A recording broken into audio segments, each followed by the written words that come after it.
Hey, what's going on, everyone? Joshua Jones here with GLHFMTG, back at it again.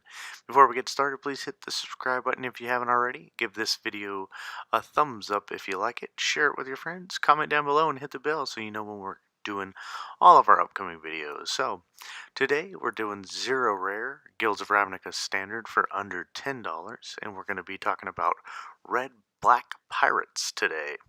Starting off with the creature base, we're running nothing but pirates in this deck, so we're starting out with Fanatical Firebrand, which is just a good way to get in a hasty 1 damage, or you could tap and sack it to deal 1 damage to creature or player. This is about the only thing that we can hope to do against Rekindling Phoenix when we come up against that, is to be able to use another removal spell and hopefully have a Firebrand to answer the little token dude, whatever it is, bird, or I'm not sure what that token is right now.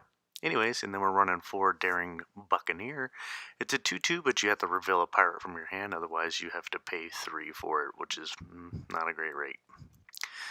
Alright, we're moving on with Rigging Runner. It's a 1/1, so if you're worried about that 1 toughness, so was I, but luckily we have 8 other 1-drop pirates that we're going to be able to swing in with on turn 1, so that we play this on turn 2 and still have 1 mana left to maybe play one other 1 mana pirate with as well.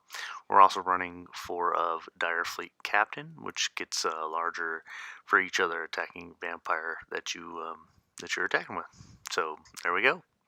Moving on, we got the 4 Forerunner of the Coalitions, which is going to allow us to tutor for a pirate and put it on top of our library, so we can tutor for more Forerunners if we want, or tutor for the 4-drop pirate we have, so we kind of like curve out there really well. But it also says that whenever another pirate ETBs, each opponent loses 1 life. Lightning Rig Crew, we're running 2 of. You could tap it to deal 1 damage to each opponent, as we have Caramel sneak in here behind us.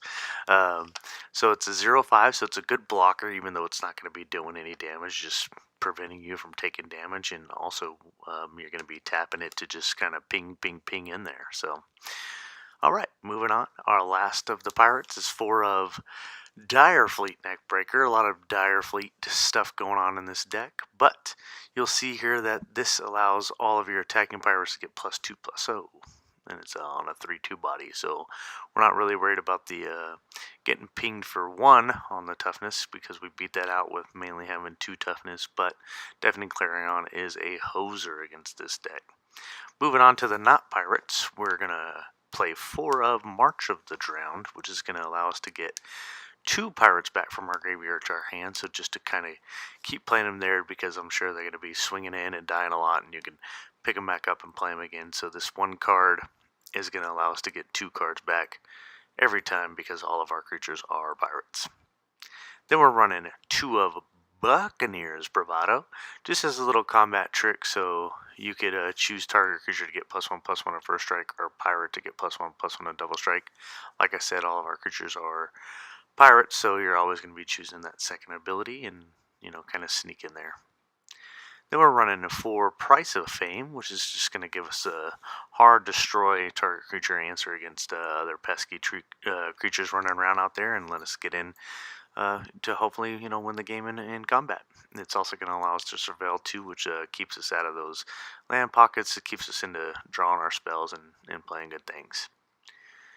Alright, we're running 4 Golden Demise here, so whenever we don't have the Ascend, if we don't have the City's Blessings, we're not going to want to play this, because it'll hose ourselves, but we can get the City's Blessings quite often by the time that we want to play this, because we're playing so many low and efficient costed creatures, and then this is going to allow us to hose the opponent side of the board, and I feel like I'm saying a hose a lot.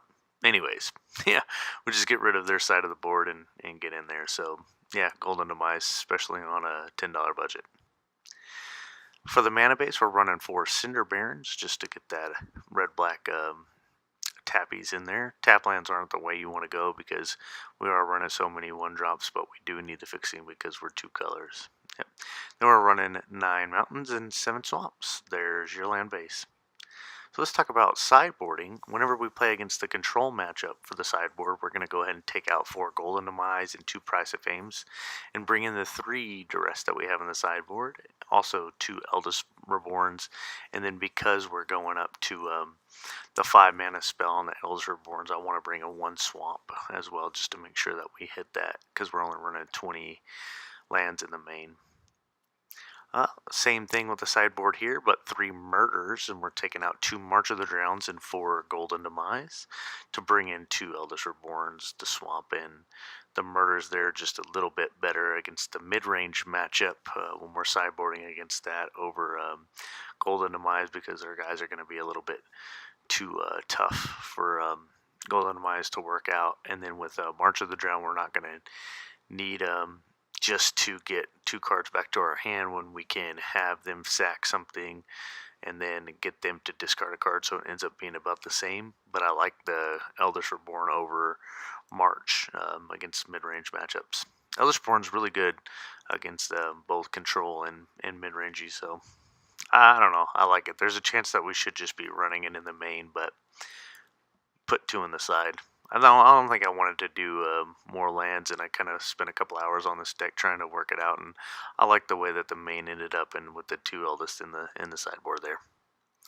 So sideboarding out against aggressive decks, we're just going to swap out 3 Price of Flames for 3 Moment of Cravings just because most of the stuff that Price of Frame is going to hit against aggressive decks, it's going to work with Moment of Craving too, and you're just going to be able to just gain that life back at a lower rate on the mana investment there. And then for graveyard decks, whenever we play against them, if we happen to run into them in our meta, we'll take out 1 of the Golden, 1 of the Bravado, and 1 of the March to bring in 3 Sentinel Totems against those Phoenix decks and those type of things. Alright. So, your challenge achievement trophy for this deck is, for your challenge, we're calling the challenge trophy No Blocks, Buccaneers Bravado for lethal. So, basically just get a Bravado win in any game that you can. Sneak it in there for the double strike pumpage to get a lethal damage for the challenge on this. For the achievement, gold key to the city, wipe out their board and claim the treasure from your board. So, have it so where when you get a sin and you play this, all your two toughness guys stay alive, and you wipe their board out and get in there for the win. And for the trophy, Pirate Ping Pong, deal 10 damage in a single turn by using only cast and ETB triggers off of Forerunner of Coalitions. Each opponent loses 1 life, and with 1 damage to each opponent off of Lightning Rig Crew. So that's your challenge achievement trophy for this deck. Let's go ahead and move on to the price to pay. For the price to play, rather, if you're looking at getting this in paper, you can head on over to TCG Player and get this deck for $9.85. If you're happen to be playing on MTGO, this is going to cost you 1.11 tickets. And if you want to play this in Arena, we're running 35 uncommons in this deck and 23 commons in this deck. And I think a good majority of these cards, too, just come with the onesies and twosies, come with the Arena for free when you start out. So you might want to just look into that. It seems like it's pretty fun to play on there. As far as the deck list, if you want to see it, you can head on over to mtggoldfish.com. 151495 is going to bring up that deck list for you. You're going to be able to go through it there. You could edit a copy for yourself and switch it up however you'd like. My final thoughts on this deck is enjoyment level is pretty high. You know, you see a lot of knights running around and angels and expensive decks and these Golgari mid-ranges, and wouldn't it just be great to just play this and be like, hey, did you guys forget pirates are around or what? You know, and then do it up. So as far as the tier, this is a casual tier. It's a basically draft chaff, right? So, you know, there it is.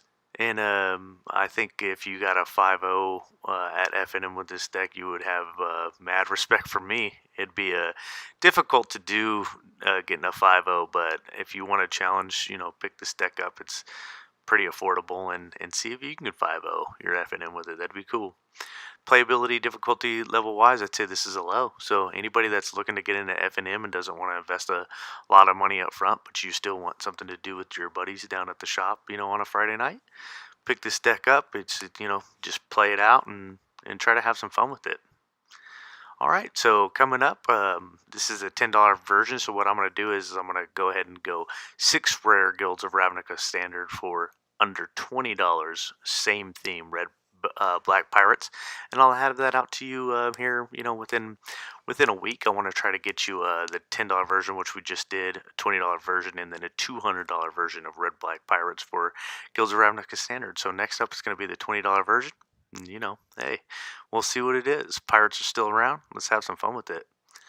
On the way out the door, let me just ask you one more time. Hit that thumbs up. Go ahead and subscribe. I'm Joshua Jones with GLHF MTG, reminding you, good luck, have fun.